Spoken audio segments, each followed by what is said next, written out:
Whether you're addicted to smoking, eating, or gambling, you're probably addicted to something on some scale. But what hooks us and feeds these addictions? Why do we get addicted? To start off, there are two main types of addictions: substance addictions and behavioral addictions. A substance addiction is an addiction to a drug like caffeine, nicotine, or cocaine, and a behavioral addiction is an addiction to a certain activity or behavior such as gambling, eating, or sexual reproduction. But what makes us use or take part in these things?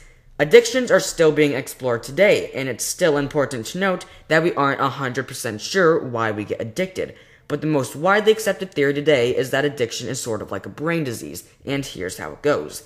Humans learn to survive based on a reward-styled system, and when we do something that aids in our survival, like eating, our limbic system releases dopamine, a chemical that makes us feel good. This is why some people can get addicted to behavioral addictions like exercising. When you exercise, you are aiding in your survival, and in return, dopamine is released. The body likes this sensation, and you may exercise more or become addicted to exercise because you like the feeling that dopamine gives you.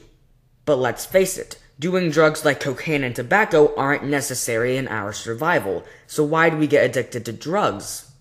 Drugs target our limbic system, and doing drugs releases up to 10 times the normal amount of dopamine in our body. This makes the body feel extremely good, and it experiences what is known as a dopamine high, rush, or overdose.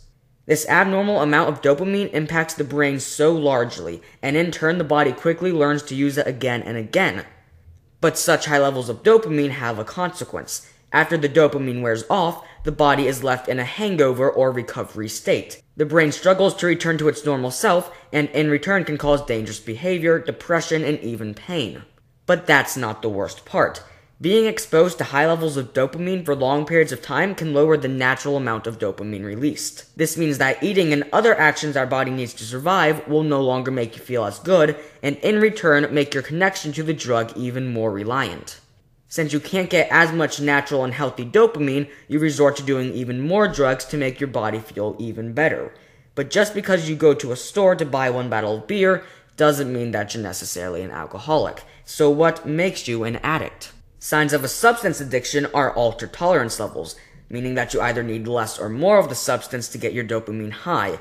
Other symptoms occur after your high, such as sweating, hand tremors, anxiety, trouble sleeping, nausea, and even more use of the substance to get rid of the symptoms. But seeing as all addictions aren't substance addictions, what are the symptoms of a behavioral addiction? If you are suffering from a behavioral addiction, you are likely to have a history of attempting to stop with no luck, discontinuing other activities to make time for your addiction, and even continuing the addiction even after knowing it isn't good for you. But don't you fear, because although addictions are bad, there are of course ways to treat addictions. The most common way is of course to take medicines designed to stop the addiction, but in extreme cases you may need rehabilitation. And of course there's always the difficult one, just flat out stopping. But if waking up one day and deciding to stop isn't your cup of tea, there is always the option of slowly easing your way out of the addiction. For example, if your addiction is smoking, allow yourself to smoke 9 times one week, 8 times the next, 7 times after that week, and so forth. You're still giving yourself dopamine, but just progressively less until you don't need it anymore.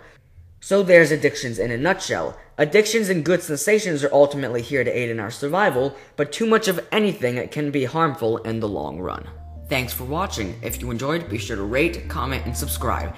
If you would like to see some other content by Science Saturdays, be sure to click on the pictures below.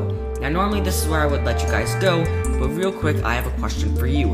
Recently I changed rooms where I record in, and this room is a little more barren, so if you guys heard an echo in the video, please go down below, and if you didn't hear an echo in the video, please tell me in the comments below as well.